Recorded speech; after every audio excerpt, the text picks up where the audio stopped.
और देखिए, ट्रंप ने भारत पर अतिरिक्त टैरिफ लगाया है और भारत पर 25% अतिरिक्त टैरिफ का ऐलान किया गया। 27 अगस्त से 25% अतिरिक्त टैरिफ लगेगा भारत पर। अब कुल मिलाकर 50% टैरिफ लगेगा। ट्रंप के ऐलान के मुताबिक रूस से तेल खरीदने पर एक्स्ट्रा टैरिफ लगाया गया है।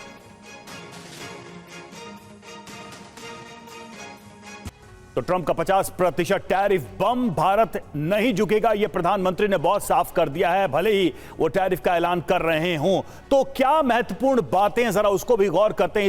इस टैरिफ बम को लेकर जो बड़ी बातें सामने आई, देखिए, आज से 25% टैरिफ लागू होगा। जो उन्होंने एक डेडलाइन तय की थी वो आज की तारीख थी। अब अगली तारीख क्या है? 27 अगस्त से 25% अतिरिक्त टैरिफ लगेगा। और एक तरीके से ये रूस से जो हमारी दोस्ती है, हमारे जो व्यापारिक संबंध है, ऊर्जा का जो आयात है, उसको देखते हुए ये लगाया गया। अब देखिए, ये ऐड कर दें अगर, तो 27 तारीख से ये टैरिफ हो जाएगा 50%। बिल्कुल। और इसमें देखिए बड़ी बात क्या है? बड़ी बात यह है कि डोनाल्ड ट्रंप ने टैरिफ से जुड़े एग्जीक्यूटिव ऑर्डर पर साइन कर दिए हैं। यानी 7 अगस्त से 25% टैरिफ वाला जो फैसला है वो लागू हो गया है। बाकी जो 25% एडिशनल टैरिफ लगाया गया है वो 27 तारीख से लागू करने की बात है। भारत को धमकी, विरोध किया तो टैरिफ और बढ़ा दिया जाएगा। यानी ये जो 20 दिन का वक्त दिया गया है, ये दरअसल एक प्रेशर टैक्टिक्स के तौर पर अमेरिका की देखा जाना चाहिए कि इसमें एक धमकी भी छुपी है और हर कोई इसे समझ रहा है। ट्रंप के टैरिफ पर भारत का कड़ा जवाब आया है। एमईए ने अमेरिका के टैरिफ को सरासर गलत बताया है। अमेरिका का फैसला अनुचित है, गलत है।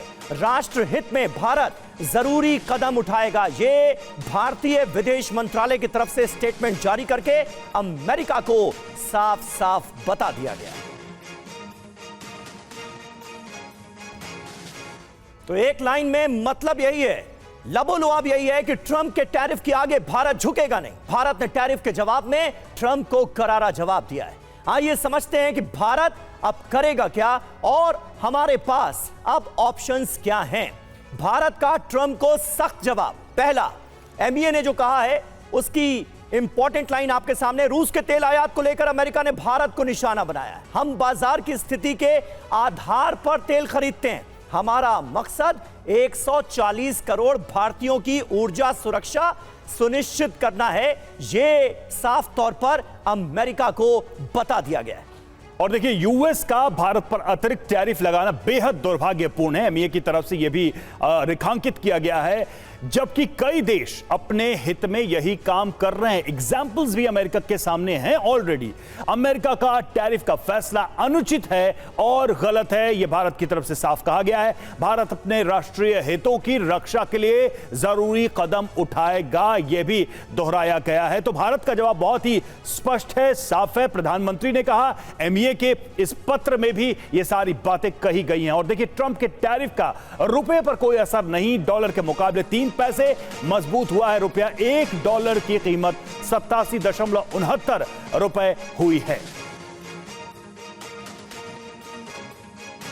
त्रिपाठी सर, अब देखिए, कुल मिलाकर ट्रंप की धमकी सामने है, भारत का जवाब भी ट्रंप के सामने है। यह सिचुएशन एक टकराव की तरफ बढ़ती दिखाई दे रही है। इसमें किस तरह से आप भारत और अमेरिका के व्यापारिक और कूटनीतिक संबंधों को प्रभावित होते हुए आगे देखते हैं? देखिए, एक चीज़ मैं ये बता दूं कि आजकल जो विदेश नीति है, विदेश नीति समग्र विदेश नीति के तौर पे नहीं रह गई है। ये कंपार्टमेंटलाइज हो गई है। मतलब कूटनीतिक रिश्ते अलग, ये स्ट्रेटेजिक रिश्ते, रणनीतिक रिश्ते अलग और व्यापार के रिश्ते अलग। तो व्यापार के मामले में टकराव हो रहा है, लेकिन कई और चीज़ें हैं जहाँ पर हम अभी भी सहयोग कर रहे हैं अमेरिका से। मुझे लगता है कि अभी अमेरिका ये समझेगा। ट्रंप को समझने में थोड़ा टाइम लगता है, लेकिन मुझे लगता है कि अभी ये ट्रंप की भी समझ में आ जाएगा, क्योंकि अभी भी 21 दिन का टाइम है और 21 दिन बहुत होता है। मैं ये कहूँगा कि अभी दिल्ली दूर है और ट्रंप इस बात के लिए जाने जाते हैं कि वो अपने बयान कैसे पलटते हैं। वो एक व्यापारी की तरह शुरुआत बड़े हाई लेवल से करते हैं, जहाँ वो कहते हैं कि हम इतना 500% लगा देंगे, 100% लगा देंगे, और फिर धीरे धीरे नीचे उतरते हैं और एक प्रैक्टिकल लेवल। लेकिन सर, लेकिन कहां तो ट्रंप दुनिया में शांति फैलाने आए थे और कहां वो एक नए वॉर यानी टैरिफ वॉर में उलझे दिखाई दे रहे हैं पूरी दुनिया में। अब तो बात ही नहीं हो रही कि कहां जंग करनी है कहां नहीं करनी है। अब हर दुनिया भर के देशों को वो एक तरीके से टारगेट कर रहे हैं कि तुमसे हम इतना चार्ज लेंगे, तुमसे हम इतना लेंगे, इतना दो, इतना नहीं दो। ये एक अलग ही जंग में फंस गए। क्या वो ध्यान भटकाने की कोशिश कर रहे हैं अपने डोमेस्टिक ऑडियंस का, चूंकि चुनाव में जीतकर कुछ और कह के आए थे? बिल्कुल, चुनाव में तो उन्होंने यही कहा था कि हम अमेरिका को फिर से बड़ा बना देंगे, मागा के स्लोगन पे आए थे जी। लेकिन उससे क्या हुआ? अभी भी अमेरिका में देखिए, वो ये कह रहे थे कि 24 घंटे में हम रूस और यूक्रेन का युद्ध ख़त्म करा देंगे क्योंकि पुतिन हमारे दोस्त हैं। उस दोस्त के साथ 8 महीने तक कुछ नहीं करा पाए। वहाँ अमेरिका में महंगाई बढ़ रही है। इस सब के बावजूद, अपने बड़बोलेपन के बावजूद, अमेरिका जो है वो रूस से पैलेडियम, यूरेनियम और फर्टिलाइजर्स अभी भी ले रहा है। और ट्रंप से पूछा जाता तो ट्रंप कहते मुझे मालूम नहीं है। बिल्कुल, और ये अमेरिका का जो दोहरा रवैया है, इसका पर्दाफाश TV9 भारतवर्ष ने कल के अपने शो में भी किया था।